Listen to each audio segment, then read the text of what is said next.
ብዙዎቻችን መንፈሳዊ መልእክቱን ሳንገነዘበው ለመዳን እንመጣለን። ቶሎ ሰይጣን እንዲወጣለን እንዲለቀን እና ደህንነታችን እንዲመለስ ሰላማችን እንዲመጣ የጠፋብን ነገር ለብዙ ዘመናት ስለጠፋ ያንን ለማግኘት እንቸኩላለን። ግን ውስጣዊ የሆነውን ሚስጥሩን አንረዳው። ስለዚህ በቅደም ተከተል እንዴት እንደምናሸንፈው፣ እንዴት እንደምንጥለው፣ እንዴት ክፉ መንፈስ ልናስወግድ እንደምንችል ወይም እንዴት እንደምንቆጣጠረው የሚፈጥራቸው ማዕበሎች እንዴት ጸጥ እንደምናደርግ መጀመሪያ የሚገባን ትምህርት ነበር እና ይህንን ላይ ትኩረት አንሰጥም። አሁን በኋላ መተት፣ ዛር፣ ቡዳ፣ ውቃቢ ውጣ ሲባል ብቻ አይናችን ይገለጣል። ዋናው የውጊያው ጥበብና ቃሉ ላይ ግን የሚኖረን ቦታ ብዙም አይደለም። ስለዚህ ሁልጊዜ እንግዶች ነን እና በመንፈስ መቀደስ የክፉውን ኃይል ጥበብ ያጠፋል። በመንፈስ መቀደስ ደግሞ በመንፈስ ቅዱስ መያዝ ስለሆነ ጠላት ከሚፈራው ክፍል ውስጥ አንዱ ይሄንን ነው። ሀብት፣ ቱጃርነት፣ ትልቅነት፣ ስልጣን፣ ማዕረግ፣ ሌላም ጉልበት ያለው ነገሮች በሙሉ ለዚህ ክፉ መንፈስ ምኑም አይደለም። እንደ እግዚአብሔር ፍቃድ ዛሬ ይዤላችሁ የመጣሁት የህይወት ገጠመኝ ክፍል 144ኛ ነው። በክፍል 144ኛ በርዕሱ ላይ እንዳያችሁት አይናችን በሚርገበገብበት ሰዓት ወይም ሲንቀጠቀጥብን እዚህ አካባቢ ላይ የሆነ ነገር ግብግብ ሲልብን ምንድን ነው ብለን ነው የምንለው እና ስለሱ አንዳንድ ሀሳቦችን አነሳለሁ። እሱን ተገን በማድረግ በዚህ በመደገፍ ደግሞ የመጡ ችግሮችም ደግሞ በዛው እናነሳለን።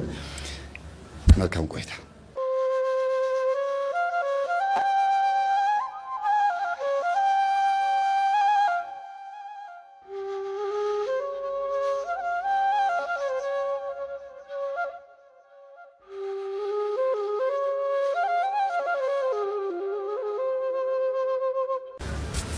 እንግዲህ በዚህ አይነት በርዕሱ ላይ አይታችሁት ልታዳምጡ ፍቃደኞች ከሆናችሁ አይኑ ያልተርገበገበበት ሰው አለ ብዬ አላስብም።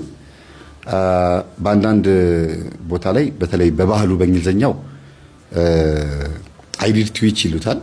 አይሊድ ትዊች በሕክምናው ደግሞ ማዮኬሚያ ብለው ይጠሩታል። እና እንዲህ አይነቱን እንደ በሽታ ሳይሆን እንደ አንድ የሆነ የሰውነት መቆጣት እንደ ምልክት ነው የሚታየው። ለምሳሌ በብዛት ኮምፒውተርን አዘውትሮ ማየት፣ ስክሪን ላይ በጣም የስክሪን ላይቱ በጣም በዝቶ በጣም ረጅም ሰዓት ማየት፣ ቡና ወይም ሻይ ደግሞ እንደዚህ አይነት እንትን ካፌኖል ያላቸው ነገሮች ወይም ኒኮቲኑ በጣም ከፍተኛ የሆነ ነገር ሱስ የሆኑ ነገሮች ላይ ስናዘወትር በተለይ ያ ሱስ ያለባቸው ሰዎች ያን ነገር ሲያዘወትሩት ነው። ሲርባቸው ሲጠማቸው ሳይሆን እዚህ ነገር ላይ በጣም ሲያተኩሩ፣ ትኩስ ነገር በጣም ሲበዛ ይሄ ነገር ይፈጠራል። ጭንቀት፣ በጭንቀት ምክንያት እንቅልፍ ማጣት፣ በሐሳብ ምክንያት እንቅልፍ ማጣት፣ ከዛ በእንቅልፍ ማጣት ምክንያት ደግሞ አይናችን መድከም፣ እይታ መደብዘዝ የምናምን እንዲህ ነገሮች ሲመጡ ብዙ ጊዜ ይሄ ማዮኬሚያ ተብሎ የሚጠራው ወይም ደግሞ አይሊድ ትዊች የሚሉት የአይን መርገብገብ የምንለው እኛ በአማርኛ ይፈጠራል ነው የሚለው ሳይንሱ። ወደዚህ ወደ ባህሉ ስንመጣ ባህሉ ላይ ደግሞ ምን አለ? ዛሬ ምን ላይ ነው አይኔ ተርገበገበ፣ እንግዳ ሊመጣል መሰለኝ፣ አዲስ ነገር ላይ ነው፣ የሆነ ነገር ላይ ነው እንላለን። ጠዋት በብዛት አይናችን የሚርገበገበው ጠዋት እስከ 4 ሰዓት ባለው ጊዜ ውስጥ ነው፣ ወይም ማታ ከ12 ሰዓት በኋላ ነው የሚባለው። ቀን ላይ ብዙም አይርገበገብም። ቀን የሚርገበገብባቸው ሰዎች በጣም የባሰባቸው ሰዎች ናቸው። በሕክምናው ከሆነ ከእንቅልፍ እጦትና ከጭንቀት ከምናምን ከመጠጥ ጋር በተገናኘ፣ በባህሉ ከሆነ ደግሞ ቀን ይሄን የሚያዩ ሰዎች በብዛት በዚህ ሳምንት ውስጥ የሚመጣባችሁ ነገር አለ ብሎ ያስጨነቃችሁ ነው ተብሎ የሚታሰበው ቀን የሚያዩ። ማታና ጠዋት ከሆነ ግን አይ በቃ ቀለል አድርጎ ነው የሚያዩት። እንግዲህ ሰሞኑን አዲስ ነገር አለ ብሎ ነገሩን ትውት ያደርጉታል። ወደ መናፍስቱ ዓለም ደግሞ እንምጣ። እንግዲህ በሶስት ነገር ነው ሕክምና፣ ባህልና የመናፍስቱ ዓለም። በሃይማኖት ላይ ከመጣን መጽሐፍ ቅዱሳዊ ጥቅስ ላናገኝለት እንችላለን፣ ግን ተቀራራቢ የሆኑ ሀሳቦችን ላመጣ እችላለሁ። በመናፍስቱ አሰራር ላይ ስንመጣ ግን አይን ላይ የሚቀመጠው የቡዳ መንፈስ የሚሰራውን ስራ ብዙ ሰዎች ስለማያውቁ ከዚህ አይነት መንፈስ ጋር ረጅም ዓመት ልምድ ያላቸው ሰዎች ይሄንን ሀሳብ የምናገረው ነገር ይገባቸዋል። ግን የቡዳ መንፈስ ለመጀመሪያ ጊዜ ስራ ሊጀምርባቸው ለመጀመሪያ ጊዜ በእነሱ አይን ላይ ተቀምጦ የሆነ ነገር ሊያሳይ ካሳያቸው ደግሞ ካመኑት አይኔ ሲርገበገብ ይሄንን ነገር ላይ ነው ወይም እንዲህ አይነት ነገር ሊመጣብኝ ነው ወይም ደግሞ የሆነ ነገር ሊመጣብኝ ነው ብለው እንዲያምኑ እያለማመዳቸው እንደሆነ ማሳያ መሆኑ ብዙ ሰው ያውቀው። ስለዚህ አይናችሁ በተደጋጋሚ የሚርገበገብባችሁ ሰዎች የእድሜ ገደብም አለው። በመሰረቱ የትኛው እድሜ ክልል ላይ ነው ይሄ ነገር የሚበዛው የሚለው ነገር ገደብ አለው። ግን በሕክምና ከመጣን እድሜ ገደብ የለው። እንደ እይታችን መጠን ነው፣ እንደ ውሏችን መጠን ነው። በባህሉ ስትመጡ እድሜ ላይ ብዙ ጊዜ እድሜያቸው ከ28 ዓመት ከ30 ዓመት በላይ የሆኑ ሰዎች ይሄ ነገር ያጋጥማቸዋል። ለምን በኋላ እንመጣበታለን። እንደገና ወደ መናፍስቱ አሰራር ስንመጣ ግን መንፈሱ ያረፈባቸው ሰዎች በሙሉ የቡዳ መንፈስ ማለት ነው ይሄን ምልክት ያሳያል። ያ ማለት አይኑ የተርገበገበበት በሙሉ ቡዳ መንፈስ አለበት ማለት አይደለም። ይሄንን ግን ምልክት ምክንያት በማድረግ መንፈስ በውሻ በቀደደው ጅብ ይገባል እንደሚባለው እንዲህ አድርጎ ሰዎች እንዲቀበሉት ያደርጋል። ወደ መጽሐፍ ቅዱሳዊ ደግሞ ስንመጣ ደግሞ መጽሐፍ ቅዱስ እንዲህ ነው ተብሎ ስለ አይን መርገብገብ ባይጻፍም ግን ለምሳሌ ኢየሱስ ክርስቶስ በማቴዎስ ወንጌል ላይ አይንህ ምቀኛ ናትን ብሎ ይናገራል። አይን በራሷ ምቀኛ አይደለችም። ያ ማለት እይታህ አመለካከትህ ጠማማ ነውን? እንዴት ታስባለህ ማለት ነው። ግን በሴት ጾታ ጠርቷታል አይንህ ብሎ ሊያውም ሁለት የሆኑትን አይኖች አይደለም ሁለት አንዱ እንኳን ቢሆን በሴት ጾታ ለምን ተጠራ ማለት ይቻላል። ሁለት ሆነው ደግሞ አይንህ ምቀኛ ናትን ብሎ ይናገራል። ተውት በሴት ጾታ መጠራቱን ሌላ እንግሊዝኛ መጽሐፍ ቅዱስ ላይ በሌላ ትርጉም ሊጻፍ ይችላል።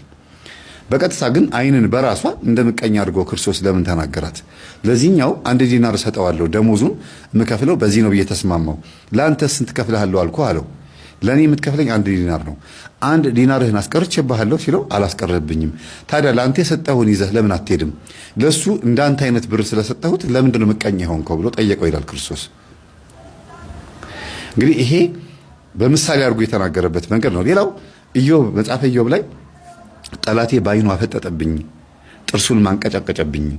በአይኑ በቃ አይኑን አፍጥጦ አየኝ ማለት እንግዲህ የአይን ማፍጠጥ ከጠላት ጋር በተገናኘ ከሆነ የጥርስ ማንቀራጨጭ ከጠላት ጋር በተገናኘ ከሆነ ይሄ ጠላት ማን ነው ብለን ስንል ሁልጊዜ የምነግራችሁ እንግዲህ የቡዳ መንፈስ እንደሚሆን ይታወቃል ማለት ነው። ልጆች በቡዳ መንፈስ ሲመቱ ልጆች የቡዳ መንፈስ ሲይዛቸው ምን ይላሉ?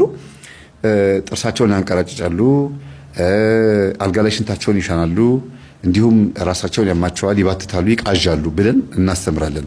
ይሄ ማለት ግን ሁሉም ጥርስ ማንቀራጫጭ ከቡዳ ጋር የተገናኘ ነው። ሁሉም አልጋ ላይ መሽናት ችግሩ ይሄ ነው ብለን አይደለም የምናስረዳው። ይሄንን ሲስተም 90 እና 80% ይጠቀምበታል ነው። ለምን ሰዎች ባልነቁበት መንገድ ሄዶ ማሳሳት ስራው ነው። እንደገና ሰዎች ደግሞ በሚያስቡት አመለካከታቸው በኩል ሄዶ ልክ እንደ አመለካከታቸው መሄድ ደግሞ የዲያብሎስ ስራው። ለምሳሌ ቀበሪቾና ድኝ የሚታወቀው በማጨስና ቡዳን ለማባረር በመጠቀም ነው አይደል? ግን እውነት ሰይጣን በመስቀልና በጸበል እየታገል ነው። እንዴት ነው በቀበሪቾና በድኝ የሚወጣው? እገሌ ነኝ ብሎ የሚለፈልፈው? ያውም ሰይጣን ነኝ አይልም እኮ። ማንሽ የበላሻት ተብሎ ስትጠየቅ የሰው ስም ነው የምትጠቅሰው። አስተውሉ። ስለዚህ ሰይጣን ሰዎች እንድንጮህላቸው ይፈልጋሉ። ስለዚህ ከጮህንላቸው በኋላ እኛ ደግሞ ማስተካከል አለብን። ማነህ ስንባል እገሌን ብለን የሰው ስም ነው መጥቀስ ያለብን ብሎ በጩኸት ውስጥ ግን ሰዎችና ሰዎችን ሊያጣላ የሚችልበት መንገድ ይፈጥራል ማለት ነው። ከዛ ሰዎች ከጸበል ይልቅ ከእምነትና ከተለያዩ ጸሎቶች ይልቅ ቀበርቾና ድኝ ላይ ትኩረት ያደርጋል። ሊያውም መንደር ውስጥ ያለች አንድ አሮጊት ወይም አንድ ሽማግሌ ወይም አንዲት የሆነች ሴትዮ ቀበርቾና ድኝ አጭሳ ነው የምታስለፈልፈው እንጂ ጸሎት ህይወት ያላት ወይ ምናምን አይደለም። ከዛ ቡዳ ምንድነው ተብሎ የሚታሰበው? የሰው ልጅ የአይኑ ችግር ተብሎ ነው የሚታሰበው እንጂ ቡዳ ነው መንፈስ ነው ተብሎ አይታሰብም። እና እንዲህ አይነት ነገር ውስጥ እየተዘበራረቀብን የመጣን ፍጥረቶች ሰዎች ኢትዮጵያውያኖችና ኤርትራውያኖች ስለሆንን አንዳንድ ነገሮች ማስተካከል አለበት ብዬ ስላሰብኩኝ ይሄንን ገጠመኝ አምጥቼዋለሁ። ይሄን ገጠመኝ ወደ እናንተ ሳመጣ መጀመሪያ በስልክ ነበር የሰማኋት። እስቲ ዲቴል እናውራ፣ ይሄ ጉዳይ በደንብ ማጥናት አለብን፣ እስቲ ከእናትሽ ጋር ደግሞ ባወራ ደስ ይለኛል አልኳት። ለምን ጉዳዩ መጀመሪያ ከልጅቷ ጋር ነበርና መፍትሄ ነበር የጠየቀችኝ። ይሄ ነገር ከእናትሽ የመጣ ሳይሆን አይቀርም። በሕክምናው አይሊድ ወይም አይሊድ ትዊች ብለው ወይም ደግሞ ማዮኬሚያ ብሎ ስም ቢያወጡበትም በዚህ እንደዚህ ነው ቢባል ምናምን ቢባልም አንቺ ብዙ ሄደሽበታል። አዎ ግን ሊተውሽ አልቻለም። አዎ እንቅልፍ ተኝተሽም ከቡና ምርቀሽ የተለያዩ ነገሮችን ተጠቅመሽ በጣም ጤነኛ የሆነ ሰው ለመውለድ ሞከረሽ እንኳን አይንሽ አሁንም ይርገበገባል አይደል አልኳት። ስለዚህ እናትሽ መጠየቅ አለብኝ ያልኳት። ልክ ነኝ አይደል? ስለዚህ ቀጥታ አሁን ምን ገባው ወደ ገጠመኝ ነው ማለት ነው።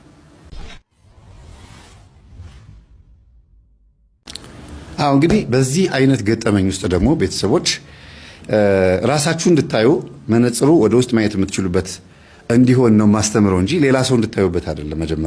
መጀመሪያ ክርስቶስ ምን ይላል? አይንህ ውስጥ ያለውን ጉድፍ ሳታወጣ የሰውን አትመልከት ነው የሚለው። እኔ መጀመሪያ ስለ ቡዳ በደንብ አውቄ እኔ ራሴ ችግር ውስጥ ገብቼ ከዛ መጽሐፍት አንብቤ ለእናንተ ሳመጣ እናንተ ደግሞ ራሳችሁን እንድታዩ ነው። ከዛ ደግሞ እንደገና ሌሎች ሰዎች ደግሞ ራሳቸውን እንዲያዩ ሼር አድርጉ ማለት ነውና ሰውን አትመልከቱ ወይም ደግሞ ሰውን አትምከሩ አይደለም ያለው ክርስቶስ። መጀመሪያ አንተ ውስጥ ያለውን ጉድፍ አውጣ ነው ያለው። ወይም ምሰሶ አይን ውስጥ ያለውን የቆመውን ምሰሶ አውጣ ነው የሚለው። አይን ውስጥ የቆመው ምሰሶ ማን ነው? ምንድነው አይን ውስጥ የቆመው ምሰሶ? ይሄ በዚህ ምሳሌ የተነገረው ኃጢአት ነው ብንልም ግን ለምን በአይን ለምን አፍ ውስጥ አልተባለም? ለምን አፍንጫ ውስጥ አላለም? ለምን እጅ ላይ ያለውን አላለም? ለምን ልብ ውስጥ ያለውን አላለም? አይን በአይን ለምን ተመሰለ? ብዙ ነገሮች በአይን ይመሰላሉ። የሰውነት መብራት አይን ናት ይላል። ይችኛዋን አይን ነው። ስለየትኛው አይን ነው የሚያወራው? እንግዲህ አይነ ጥላ ብለን ስንል በዛ ውስጥ ብዙ ነገሮች ማንሳት እንችላለን። አሁን ስለ አይነ ጥላ ልዘረዝር ሳይሆን የአይናችን ጥላ የተባለው አይን ብርሃን ስለሆነች ነው። ብርሃን የሆነው ነገር የሚጋርድ ማለት ነው አይነ ጥላ። እንግዲህ ሻዶ አይ ሻዶ ወይም ደግሞ አይላሽ የምንለው የተለያዩ አይነት በብዙ ነገር ሴቶች የምትጠቀሙት የኮስሞቲክስ እንትኖቻችሁ ቀጥታ ከዚህ ጋር በተገናኘ ብዙ ነገሮችን ታገኛላችሁና ፕሊስ አግዙኝ። እናንተም በኮሜንት ጻፉ። እኔ ስናገር ማላቀውን ነገር መምህር ይሄ ነገር ረስተሃል በሉኝ። ከዛ ብዙ ሰው ይማርበታል። እናትየዋ ጋር እንድትወስደኝ የፈለኩት በሰፊው ማወቅ ስለፈለኩ ነው እንጂ ልጅቷ መጀመሪያ የነገረችኝ ነገር አለ። ምንድነው? አራት ነገሮችን ማነሳ ይቅርታ። አንደኛ አይኗ ዝም ብሎ ይርገበገባል። ዝም ብሎ በጣም ይርገበገባል። ጠዋት እንቅልፏ ተነስታ ፊቷን ታጥባ ምናምን በፎጣ ጠረቅ አድርጋ ተነስታ ቁርሷን እየበላች ሊሆን ይችላል፣ ተነስታ እየወጣች ሊሆን ይችላል። ድንገት ይርገበገብባታል። አይ ዛሬ ደግሞ ምን ላይ ነው ማንን ላገኝ ነው ትላለች። ይሄ ነገር ግን ምን ሊሆን እንደሚችል ጎግል ሰርች ማድረግ ለምዳለች ልጅቷና ሰርች አድርጋ ስታየው እንዳልኳችሁ አይሊድ ትዊች ምናምን ብሎ ሲላት ኦኬ እንቅልፍ ጦት ነው ሊሆን ይችላል። ምናልባት ስልኬን እያየሁ ነው ማን ብላ ስልክ ላይቱን ቀነሰች፣ ስልክ ማየቷን አቆመች። ስልክ ሲደውል ብቻ ነው ማነሳው ብላ ደጁን እያየች 3 ቀን 4 ቀን ቆየች። ከዛ ደግሞ ማታ በጊዜ መተኛት ሲሆን በእንቅልፍ ኪኒን ተለማመደች። በጊዜ መተኛትን ግን በእንቅልፍ ኪኒን በግድ እንቅልፍ እንዲመጣ ማድረጊያ ስለሆነ ራስ ምታት ደግሞ ያመጣል። የእንቅልፍ ኪኒን በጣም ከባድ ነው፣ አዳብት ያደርጋል። ያለሱ እንዲያውም መተኛት አትችሉም። ስለዚህ እቺ ልጅ ዶክተሮችን ስታማክር እንቅልፍን ና ብለሽ ጠርተሽው አይመጣም። ለእንቅልፍ የሚመች አይነት አተኛኘት ተኝና ራሱን ነው የሚወስድሽ። ሐሳብሽን በማስተካከል ነው የሚመጣው ብሎ ነግሯት እንደቃ ሳይንሳዊ በሆኑ ነገሮች ብዙ ነገር ሞከረች።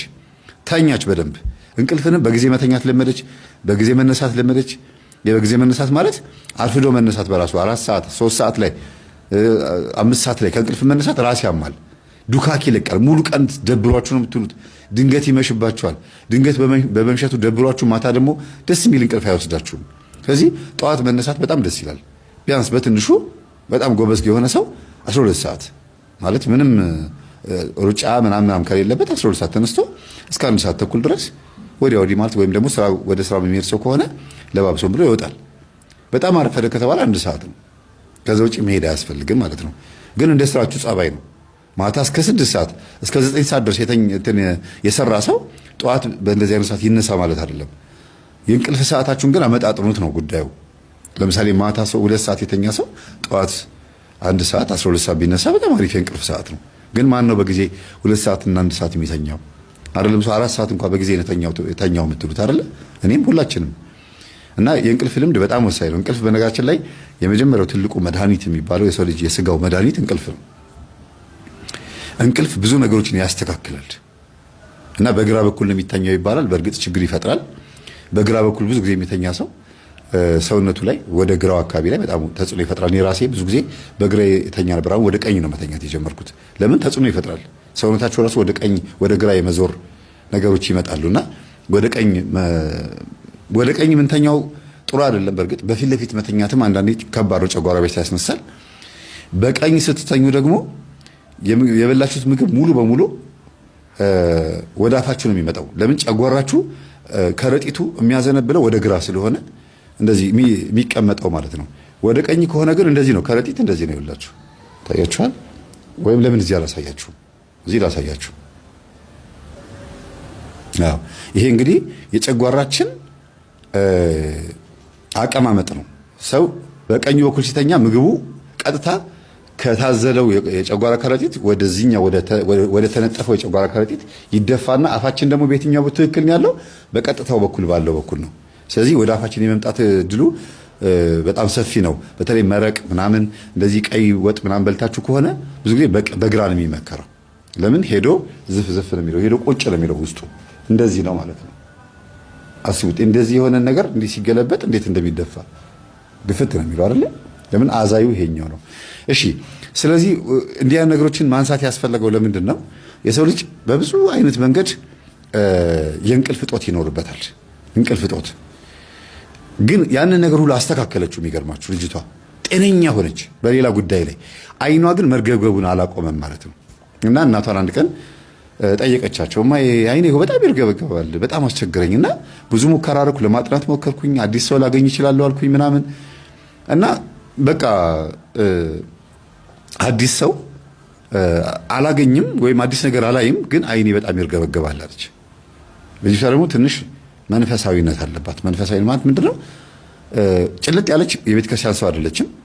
ጽዋ ማህበር ውስጥም አልገባችም፣ ወይም ሰንበት ትምህርት ቤት አልገባችም። ግን ኖርማል ክርስቲያን የሉ መንፈሳውያን ረጅም ቀሚስ ያደርጋሉ፣ ነጠላ አድርገው ምናምን የሆነ እግዚአብሔርን በቤታቸው ሆኖ ብቻ የሚያከብሩት ሴቶች አሉ። እንደዛ አይነት ነገር ናት። እና አንዳንዴ እንደዚያ ነገር ሳይሻል ይቀራላችሁ ጠጋ ጠጋ ከማለት በሩቁም በቅርቡም በጣም ከባድ ነው። በሩቁ ለኃጢአት ቅርብ ነው። በቅርቡ ስትሆኑ ደግሞ ኃጢአትን ትለማመዱትና እንግዲህ ማፌዝ ይሆናል። እስራት እንዳይበዛባችሁ አታፊዙ ስለሚል እንደዚህ አይነት ባህሪ ነው ያላት ልጅቷ። እና መምህር በጣም የተቸገርኩት ነገር ቢኖር ይሄ ነው እና ከመንፈስ ጋር የሚያገናኘው ነገር አለ አለችኝ። ስለ ቡዳ መጽሐፌን ሰጠኋት፣ አነበበችው። እዚህ ውስጥ ምንም ላገኘው አልቻልኩም፣ ግን አንዳንድ ነገሮችን አውቄያለሁ፣ ጥቅሶችን አውቄያለሁ እና መንፈስ ሊሆን ይችላል ብዬ ነው እኔ ከቡዳ ጋር የተገናኘ ነገር ሊሆን ይችላል ብዬ አስቤ ነው አለች። ኦኬ፣ ስለዚህ እናትሽ መጠየቅ አለብን። ይሄ ነገር የሆነ ልምምድ ሳይሆን አይቀርም፣ ሊገባ የሚፈልግ ነገር አለ። ተጠራጥሬ ነው እኔም እግዚአብሔር ሲረዳኝ ነውና ማዘር እንዴት ነው? እግዚአብሔር ይመስገን። እንዴት ነህ ልጄ? ደህና ነህ? በቲቪ ነበር ማቀ በአካል መጣልኝ። አዎ። እና የሚያግዙኝ ነገር አለ እንግዲህ ለጥያቄ ነው የመጣሁት ስላቸው፣ ምን ችግር አለ ታዲያ አሉኝ። በዩቲዩብ ትምህርቴን ይከታተላሉ? አይ አልከታተልም፣ ግን ልጄ ስታይህ አያለሁ። ለምሳሌ እሷ እዚህ ከተከፈተ ጓደኞቼ ጋር ልጮት ብዬ ወደ ውጭ ሄዳለሁ እና እሷ መማዬ ብላ ምናምን አትጋብዘኝም ብዙም አሉኝ። ከዛ አንቺ ትምህርቴን በደንብ አታዳምጪም እንዴ አልኳት። አይ መምህር ያሏሽም ትምህርትህን የማዳመጠው ስራ ቦታ ስለሆነ እዚህ ብዙ ያልጨረስኩት ገጠመኝ ካለ መጥቼ ወዲያው ክፍት አደርጋለሁ። ኢርፎን ሰክቼ ስለምውል እንትን እንዳይለኝ ጆሮዬን በጣም እንትን እንዳይለኝ የጀመርኩትን ገጠመኝ በዚህ በቲቪ እከፍተውና ልብሴን እየቀያየርኩ ፊቴን እየታጠብኩ ራቴን እያቀረብኩ ምን እያልኩኝ ከስራ እንደገባሁኝ እጨርሰዋለሁ። ከዛ በኋላ ቁጭ ስል ግን ቴሌቪዥን ፕሮግራሞች፣ ድራማ፣ ፊልም ምናምን ነው የማየው። ስራ ቦታ ነው ያንተን ነገር የማየው። ቲክቶክ ምንም ስልኬ ላይ ነው የምጨርሰዋለች። ኦኬ፣ አይ በቃ ጥሩ ነው፣ አሳማኝ ነገር ነው የተናገረችው፣ ያስኬዳል። ግን እናትሽን ይሄንን ገጠመኝ እንዲያዳምጡ መጋበዝ ነበረብኝ ስላት፣ አይ ፍላጎትም የላትም እኔ እና እሷም ደግሞ ብዙም አንስማማም፣ እውነቱን ንገረኝ ካልከኝ ይሄን አዳምጩ ለማለት የሚያስችል ሰላም የለንም። እንዴት ስላት፣ እንደምታያት እናቴ በጣም ቆንጆ ናት፣ ወልዳኝ እኔን የሚያክል ልጅ እንኳን አድርሳ ቅዥቅዥ ነው የምትለው ምናምን ብላ ስትናገር እናትየው አበዱ። አንቱ አልኩኝ እንጂ ልጅቷን ስላደረሱ ወጣት ናት። በትንሹ 48 ወጣት አይባል ማለት 48 ጎልማሳልም አልፋለች። ምን ልበላት እመቤት የምትባል በቃ እመቤት ስለ የሰው ስም ሳይሆን ይሄ 48 እድሜ ላይ ያሉት ሰዎች እንደ ምንድን ነው ስማቸው ጠፋብኝ። በቃ እናንተ ስም አውጡለት። እና በዛ አይነት እድሜ ላይ ነው ያሉት፣ በልጅነት ነው የወለዷት። እና እንዴት እንደዚህ ይባላል እንዴ ምናምን አሉ። አይ ማዘርዬ ይቅርታ አይቆጣት፣ እኔ እቆጣታለሁ፣ እሷን ዝም በሏት አልኩኝና ልትናገር የምትፈልጊው ነገር አለ አልኳት። እኔ እንዲያውም በዚህ አጋጣሚ እኔ ስለ እናቴ በደንብ ማውራት እፈልጋለሁ። አይ ተነጋግራችሁ ነው የመጣችሁት አሉ ሴትዮዋ። ይኸው እግዚአብሔር ምስክሬ ነው፣ ቤቱ ያለ መጽሐፍ ቅዱስ አምጡ፣ እንደዚያ ነገር ነው ያላወራኋትም፣ ልጠይቆት ብቻ ነው የመጣሁት አልኳቸው። መጽሐፍ ቅዱስ ስመት አላቸው። ይሁን በቃ አይ መጽሐፍ ቅዱስ ከመታ ቃሉን የሚፈርድብህ፣ አንቺ ግን ቆይ እንገናኛለን ይሏታል። ከዛም በምንድን ነው የማትስማሙት ማዘር ስላቸው ጊዜ ልቤ ልታፈርጠው በቃ በገባሽ በወጣሽ ቁጥር ምን እስቲ ንገሪኝ ምን አለች ልጅቷ? እንዴ በቃ መከራዬን ነው የምታሳይ እንዴ አለች ልጅቷ ስቃ አለች። እናቷ ስለሆነች እኔ ፊት እንደገና ማሳፈር አልፈለገችም እና እሺ ልክ ነው ጠባብ ሱሪ እያረኩኝ እየወጣው እየተመላለስኩ ሊፕስቲክ እየተቀባው እንደገና ደግሞ ቀራሴን እየገላለጥኩኝ ከኔ ከድሜ የማይጠበቅ ነገር እያረኩኝ ነው አይደል ያስጨነኩሽ ብላ ራሳቸው የሚያደርጉትን ነገር ለኔ ነገረችኝ ማለት ነው። በሲስተም አድርጋ በቃ እንደዚህ ሆኜ ነው ያስቸገርኩሽ። በቃ ይኸው ከዚህ ሰዓት ጀምሮ ቀሚስ ማድረግ ጀምራለሁ። ያደረገችው ቀሚስ ነው፣ ረጅም ቀሚስ ነው። እና እሳቸው ልትወጋ እንዳሰበች ሲያውቁ ጊዜ ውጡልኝ አሉ። አይ ማዘርዬ በቃ እንደ ቀልዱ ሰሩት ልጅ አይደለች እንዳልኳቸው። ከዛ ነው ይወጣልሻለሁ በቃ መምህር ማትሰማህ ከሆነ ደም ተወው አለችኝና ና እንሂድ በቃ አለችኝ። አይ ማዘር ጥሩ ሰው ናቸው፣ የገባቸው ያራዳ ልጅ ናቸው። የማይባቸው ነገር ስታይላቸው አሪፍ ነው። እንትናቸውን ላለመጣል የሞከሩት መንገድ አሪፍ ነው። ያንቺ ደግሞ የባሰ ጥሩ ነው። ግን እኔ እና እሳቸው የምንግባባ ይመስለኛል። የአዲስ አበባ ልጅ ሆነን እንደዚያ ነገር ውስጥ አንገባም መስላቸው ጊዜ ረዝም በላት ልጄ አሉ። ወዲያው ነው ሰው በሚፈልገው መንገድ ነው መግባት ያለባችሁ። እና መጥፎ ነው ያረከው ነገር ይሄ ጥሩ አይደለም ብላችሁ አንድን ሰው ወቅሳችሁት እንዴት ነው የሚሰማችሁ? መጀመሪያ ያረገው መልካም ነገር ካለ አፕሪሺየት ማድረግ፣ ምንም መልካም ነገር ከሌለው ሰዎች እሱን የወቀሱበትን ነገር ከቨር ማድረግ፣ ከዛ ደግሞ ስህተቱን እንደ ስህተት እንዳያዩ አድርጎ መጀመሪያ ያ ሰው ያደረገው ፖዚቲቭ ነገር ካለ መልካም ነገሩን ከዛ ሰው ከራሱ አንደበት ለመስማት መሞከር፣ ይሄ ጥሩ ነገር ነው።